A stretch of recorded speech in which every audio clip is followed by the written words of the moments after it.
In the first video I did about my solar PV system, I covered the first 6 months of its operation from January 2023 to June 2023.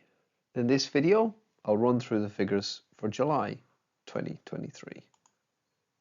My setup consists of 4.8 kilowatts of panels split across 2 arrays, south facing, a Solax 3.6 kilowatt hybrid inverter, and a 5.8 kilowatt hour Solax battery.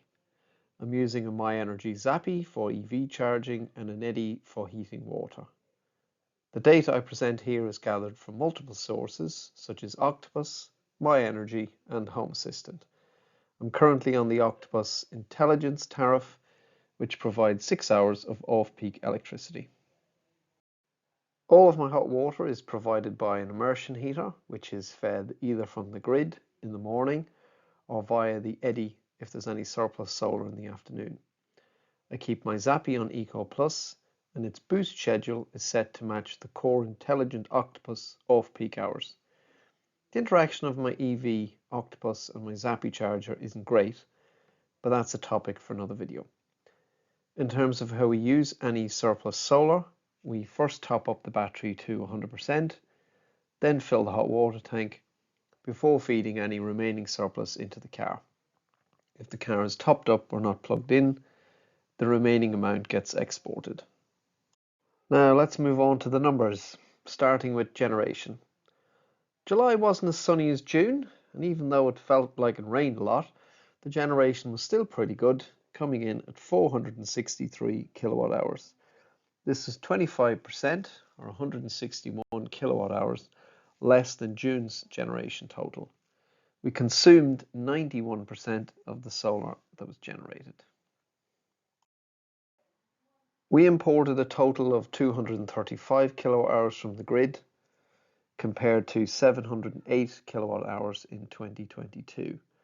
This is fairly evenly spread across the month, with the 3 peaks you can see caused by charging our EV.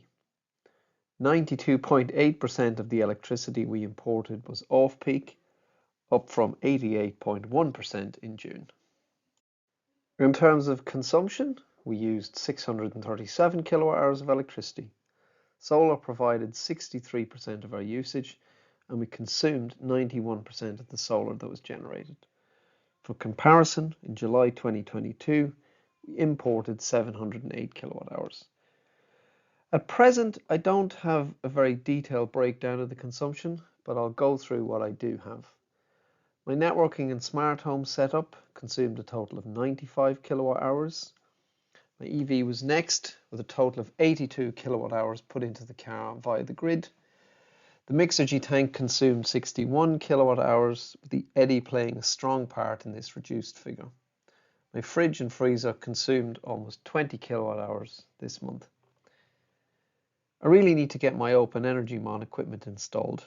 This will give me some insight into how the remaining 380 kilowatt hours was used.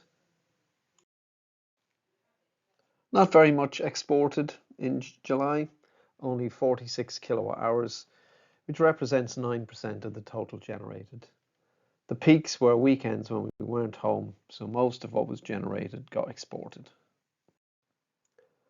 I finally figured out how to extract detailed data from MyEnergy API. So here is a breakdown of what went into the car in July. The Zappi put a total of 110 kilowatt hours into the car. Of that, 29 kilowatt hours came from solar power, and the remaining 81 kilowatt hours was imported from the grid. That equates to over 100 miles of range powered directly by sunshine.